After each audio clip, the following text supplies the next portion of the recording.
I'm not very good at these videos. I'm deaf. I live in Section 8. I'm elderly. I live below the poverty line.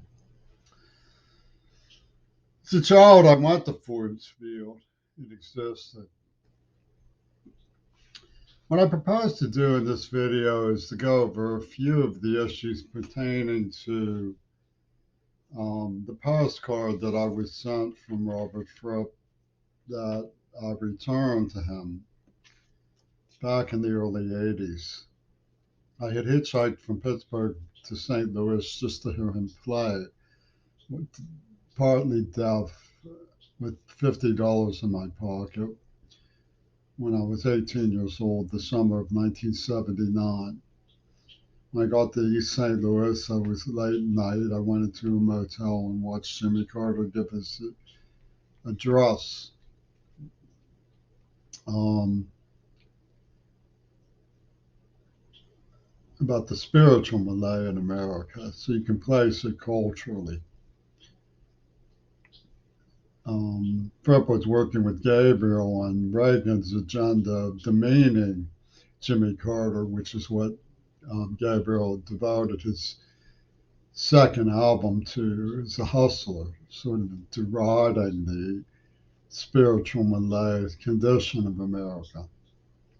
Well, in the words of Elvis Presley, the way I felt about the postcard was return to sender. I didn't really have any propertizing need for anything like that. I just wanted him to know that I felt interest in his art. Well, this turned into a propertizing method for him. Nobody knows what became of the postcard, but it became a licky chops carpet chewing frenzy. You see, in the script that they planted on me, the same people planted on me that I didn't know anything about, and to whose puppet master strings I was dancing and hitching St. Louis. They had a commercial element involving the Houdini of John Lennon, which returned power to Axis Japan and avenged over my father, who they also murdered, Hiroshima symbolically. The script was about why they killed Kennedy. So the commercialization, the commercial element was promoted by Fripp with his postcard idea. And they hotwired me into a number of issues, like my father's work on human rights, my name being Jimmy C, like Jimmy Carter. They had me on the set when Reagan claims he was shot, but it was his attorneys who had me there, so it was a Hollywood weird production. So the money bag issue goes up and up and up, and Elon Musk sees a postcard, he goes ka-ching, and so the gangsters say it's their lunch money. And of course, all of this militates against the Federal Bureau of Investigation doing anything but laughing. They talk about a trophy kill. Well, I'm a trophy kill. They did this to me for no reason by their own admission, but that I was special enough to be an enterprise to their hobby.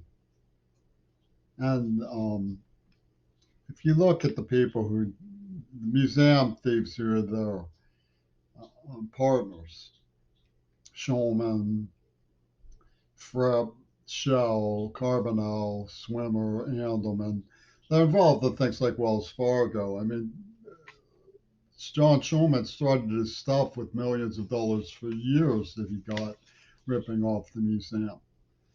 They used the shaman technique with Bush. My father was from Bush's ship in the Navy to categorize, they said. And Seattle saw the commercial element. They said, we demand the land stake in this fantasy world. So, and Joe Horn wrote to me, and they used NASA sonar on me for the first time it was ever published. So the stakes went up and up and up on Little Boy. So, but some of the interesting things that they did were promoted Vanessa Nakata. Their agency told me when you see something very fine, cut it out. She was talking about strike it out. She's talking about getting rid of me. And what they did was they cut Nakade out of a promotional image, knowing she would protest and this would become a metaphor for their transfer of blame. So that, they could say, now you owe the world all of this stuff. So it's not just gangster lunch, it's the debt to the whole world. And of course, I've always supported the ecology movement.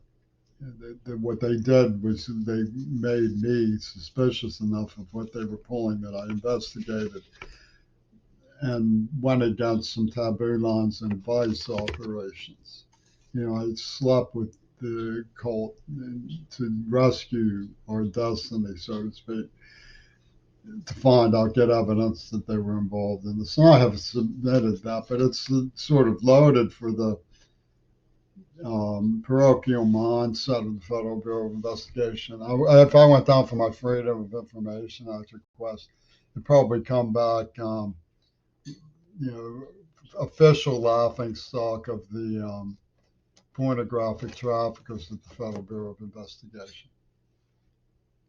So still has gangster lunch. And the gangster lunch penny line was the murder theme where they Ripper Hatter, Shannon Harps as a symbol. You see, they've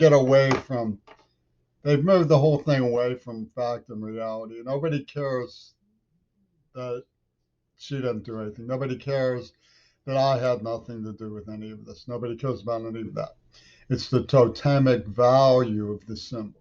And this comes from UW Dialectical and the University of Pittsburgh's consciousness novel of, military sociologists that say a person's human rights aren't worth a penny, or they're not worth a penny until they're worth a penny, and so on. I mean, it's Licky Chop's morbidity. I don't really like to go into it very much, but needless to say, the bragging that they got hold of the letter, the postcard, and are promoting the people who are hostage taking child molesters because Yoko Ono has markets for Licky Chop's porno involving 9-year-olds, which is how old I was when Michael Reagan got his favorite scene and Yoko Ono got a favorite picture.